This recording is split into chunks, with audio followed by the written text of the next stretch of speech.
தேனி மாவட்டம் ஆண்டிபட்டி பேரூராட்சி மன்ற கவுன்சில் கூட்டம் இன்று நடைபெறுவதாக அறிவிக்கப்பட்டு கூட்ட அரங்கில் நடைபெற்றது.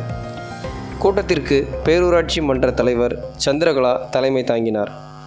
துணைத் தலைவர் ஜோதி மற்றும் துப்புரவு ஆய்வாளர் கணேசன் ஆகியோர் முன்னிலை வகித்தனர்.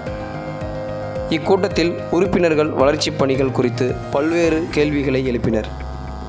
குறிப்பாக 3வது வார்டு கவுன்சிலர் பாலமுருகன் பேசும்போது, டெண்டர் விடப்பட்டு பல மாதங்கள் ஆகியும் 3வது வார்டில் கால்வாய் அமைக்கும் பணிகள் நடைபெறவில்லை என்று, மேலும் பல வளர்ச்சிப் பணிகள் மேற்கொள்ளாமல் கிடப்பில் போடப்பட்டுள்ளதாக கேள்வி எழுப்பினார். ஆனால் அவசர பணி காரணமாக செயல் அலுவலர் மற்றும் தலைமை எழுத்தர் சென்று விட்டதாக கூட்டத்தில் பங்கேற்கவில்லை. செயல் அலுவலர் மற்றும் தலைமை எழுத்தர் கூட்டத்தில் இல்லாத காரணத்தால் உறுப்பினர்களின் கேள்விக்கு முறையான பதில் அளிக்கப்படவில்லை என்று தெரிவிக்கப்படுகிறது.